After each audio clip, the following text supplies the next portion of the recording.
SM Agora. Apoio Cultural. 4 Soluções Empresariais. Bem-vindos todos à nossa programação da TV Santa Maria, o telejornal SM Agora. Avançamos muito nos últimos anos, a tecnologia nos faz parecer que já estamos num outro mundo, mas junto com ela há toda uma exigência para a regulação das relações profissionais. Estamos também num novo mundo de novas regulações formais, sob o ponto de vista de garantias de direitos legais. Para conversar sobre isso, estamos com o Dr. Rômulo Vargas. Satisfação tê-lo aqui conosco, obrigado por atender ao convite, seja bem-vindo. Muito obrigado, André, é um prazer, grato pela oportunidade de poder vir aqui compartilhar com nossos telespectadores aqui experiências e recomendações e também sobre essas novas questões, né, emergentes na nossa sociedade. Então, grato pelo convite. E não afeta apenas grandes empresas, grandes corporações, Exatamente. Senão também o médio e o pequeno. Até mesmo aquele, como o senhor estava trazendo uma informação outro dia na Rádio Mimbuí, aquele de até um quase informal que mantém uma relação com um vínculo que precisa já estar atento para essas transformações, essas mudanças. O que mudou tanto nessas regulações, doutor? Então, hoje em dia, o nosso país atravessou uma situação social, econômica, através da Operação Lava Jato. Essa Operação Lava Jato, ela trouxe um novo enfoque, uma nova metodologia empresarial, uma nova forma de enxergar o mundo dos negócios, das relações comerciais. A partir daí, as empresas começaram a ter que atuar com conformidade. Foi quando surgiu o tão conhecido hoje compliance trabalhista, compliance empresarial, que é justamente a adequação às normas, a conformidade, em razão de que os mecanismos de controle, de repreensão das irregularidades são muito dinâmicos, muito atuantes dentro da nossa sociedade. Tem a impressão aí que as empresas estão colocando, através do compliance, que é uma sigla exterior, né, em inglês, eles estão trazendo um código de conduta que serve para regramento interno de todos os integrantes dessa empresa, essa corporação, Exatamente. Para com o mercado, com a relação externa. O significado da palavra compliance é justamente conformidade, né? Conformidade. Então, existem alguns estados do Brasil, como Rio de Janeiro, que exigem que a empresa possua um programa de compliance ativo para poder participar de processos licitatórios. Isso então já é uma realidade que está posta na nossa sociedade contemporânea e que as empresas já estão enxergando essa questão com outros olhos, né? E esse exemplo deve partir de cima para baixo dentro da empresa, que deve capacitá-la com profissionais qualificados no sentido de implementar políticas, pilares de conformidade para uma boa atuação no mercado econômico. Deixa eu ver aqui uma questão prática. Numa concessionária de automóveis, por exemplo, que trabalham com sistema de rede em todo o país, ela é uma concessionária, ela faz parte de uma grande fábrica, de uma montadora. Ela tem também um projeto, ela tem um vínculo de venda lá pela internet, quanto tem aqui na concessionária. Exatamente. E tanto quanto tem na concessionária o preço do automóvel, entre os vendedores também ele é regulado. Não pode um ter mais vantagem do que o outro, não é isso a regra de conduta? Exatamente, com certeza. Exatamente. O importante é que a empresa que terceiriza, que delega a questão da venda, da captação de clientes, por exemplo, que ela tenha um controle sobre as práticas que essas terceirizadas utilizam, né? Porque afinal de contas, em última instância, quem será responsabilizado por eventuais práticas irregulares é justamente a fornecedora principal. Bom, a Justiça do Trabalho sempre foi lotada de processos que demandavam muito tempo.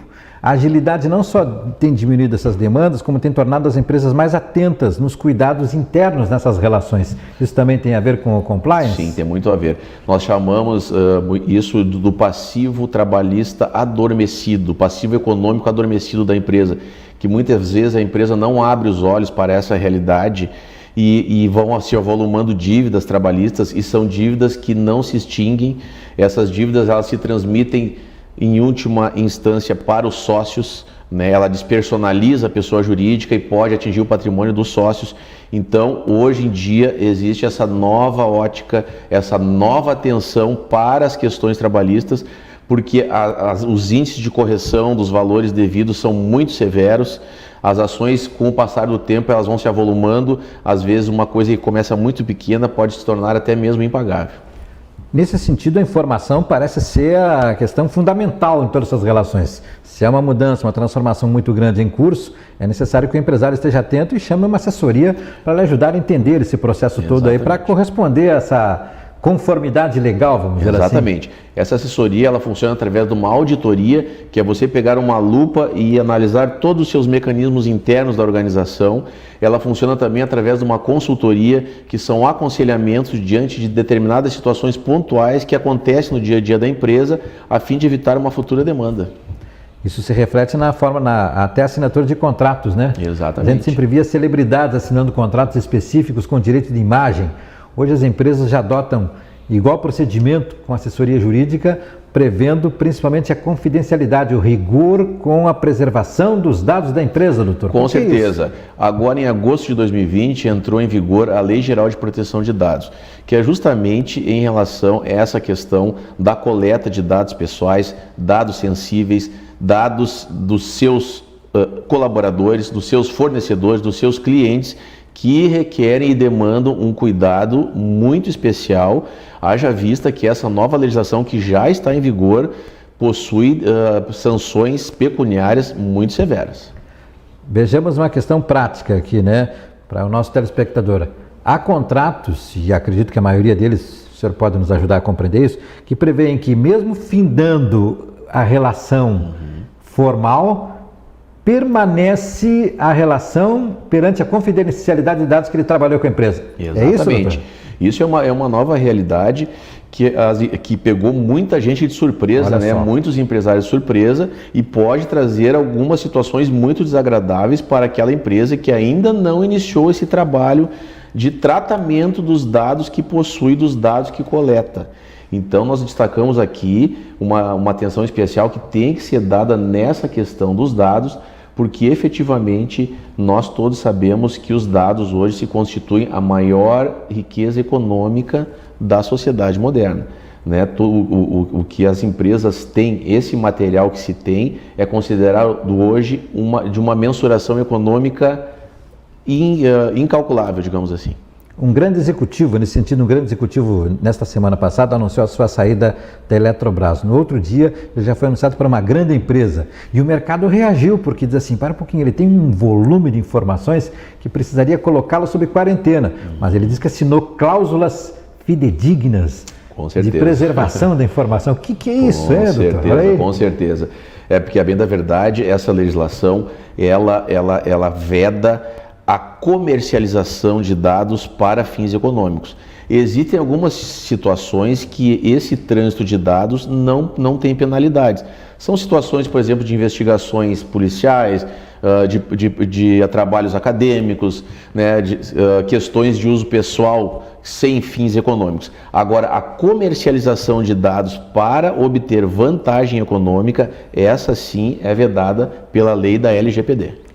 Bom, vamos retomar a questão da relação trabalhista. Sempre se disse muito que o trabalhador tem muito mais direitos do que propriamente o empregador, que sempre se diz que se viu muito aquado em relação a tantos direitos, a tanto atendimento. Mas hoje essa sistematização de dados já traz aí formas de pagamentos como o Pix, que é uma revolução fantástica, né? Que a gente pensava que ia tirar o serviço do banco, mas está bancarizando cada vez mais o país, né? E também essa questão dos pagamentos que também são transacionados financeiramente, no sistema bancário, digo melhor. Com certeza. Nessa questão do Pix, é uma questão muito atual, né? Que começou a fazer parte da nossa vida. Então, nós recomendamos que a empresa que pretenda pagar a remuneração dos seus colaboradores através desse Pix, que não o obrigue a fazer, né? Porque para a pessoa fazer um Pix, ela precisa migrar para uma conta normal, isso demanda taxas, mas se o colaborador concordar em receber por essa modalidade, o que nós recomendamos é que a empresa faça um termo de aceite expresso, né? Um termo de consentimento, nele constando a chave Pix que o colaborador pretende receber a sua remuneração e que armazene esse documento para evitar futuras demandas. Agora, a imposição da criação do Pix para o pagamento da remuneração, não recomendamos, embora não exista uma regulamentação específica a respeito dessa matéria. Tudo muito novo ainda, né? Exato, tudo muito recente. E aí fica ainda deveres os comprovantes seriam esses? Exato. Comprovação, né? Exatamente. Comprovação e registro, seria isso? Tudo que é de livre consenso não há problema algum, né? Agora, a imposição, né? O patrão usar do poder patronal dele para obrigar o colaborador a fazer uma chave Pix, eu acredito que não seja uma conduta mais aconselhável nesse caso, né? Muito bem, vocês estão acompanhando a nossa entrevista aqui com o Dr. Rômulo Vargas e eu gostaria agora que ele falasse sobre o seu trabalho. Vocês estão percebendo que geralmente quando nós falamos aqui no programa com advogados, a gente está falando sobre questões em curso, processos que já estão transitando em julgado, como se diz, né? E aqui o doutor está falando sobre um viés de prevenção. E esse é um novo enfoque, me parece, do setor empresarial. Trabalhar com essa assessoria, com essa consultoria, como o senhor mencionou. Como é que é rever a assessoria empresarial nessa visão moderna que o senhor conseguiu entrar no mercado, doutor? Exatamente. Então, o nosso trabalho primordialmente é acompanhar as mudanças sociais, né? A nossa sociedade hoje ela é muito dinâmica. E essas mudanças na nossa vida atingem o nosso cotidiano profissional principalmente. Hoje nós temos, por exemplo, o mecanismo do WhatsApp, né? Que é muito utilizado nas relações profissionais, nos grupos que a empresa forma para a troca de informações, para o envio de documentos. Então existem diversas recomendações que nós temos prontas também com esse enfoque. Destacamos aqui um julgado que foi prolatado na semana passada, em que uma colaboradora foi indenizada por danos morais, porque no grupo do WhatsApp o seu chefe cobrava tempo determinado para ela usar o sanitário, né? Que expunha alguns colaboradores no grupo que não tinham atingido as suas metas, que mandavam tarefas, orientações após o horário de trabalho, né, finais de semana. Então são alguns detalhezinhos que a gente procura pontuar, né? Tivemos também um julgado de uma empresa que exigia uma ficha de antecedentes criminais para o preenchimento de um cargo de auxiliar de produção.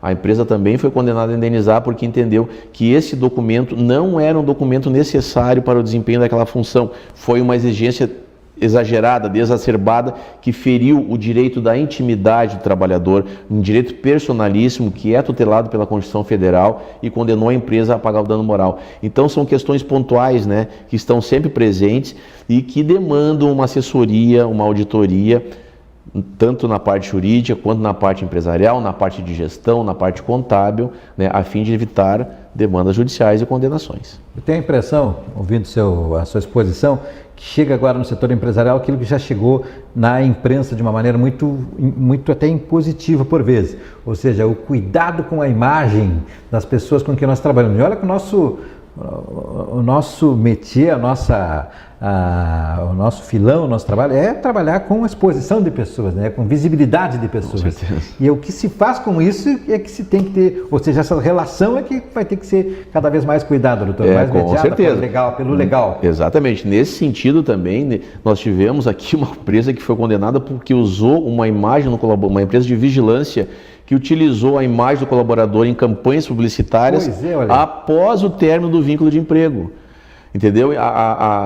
O Tribunal Regional do Trabalho entendeu que aquilo seria uma conduta abusiva, porque a empresa, embora possuísse um documento que autorizasse, utilizou a imagem dele após o término do vínculo. E esse documento, mesmo que ela possua, ele não pode se ser por tempo indeterminado.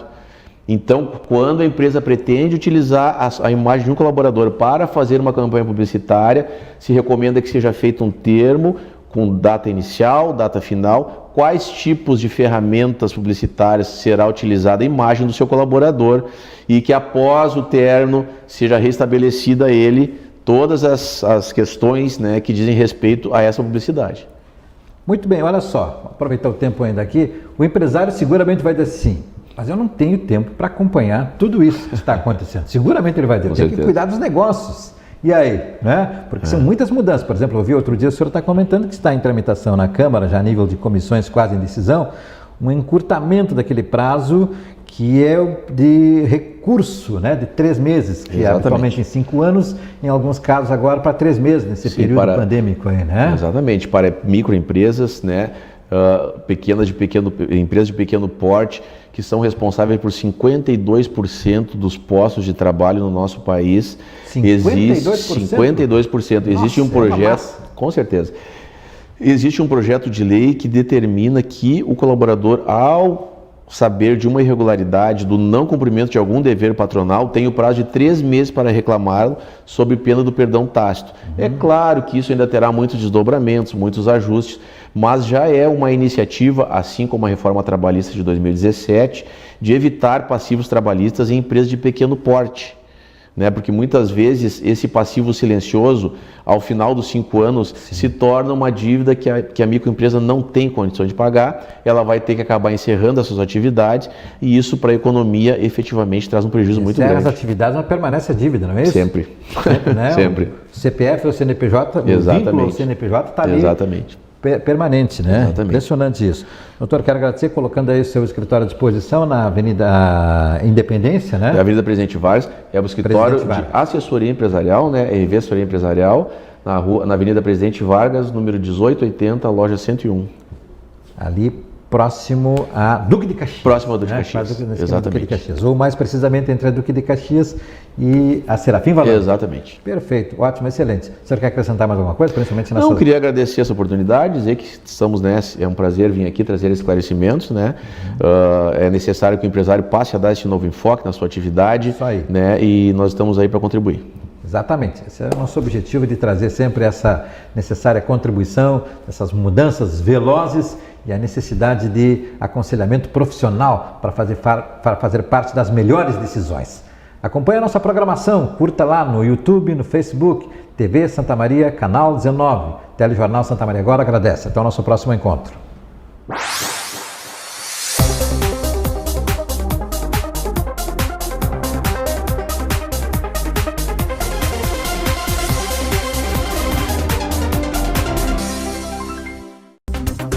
SM Agora. Apoio Cultural. 4 Soluções Empresariais.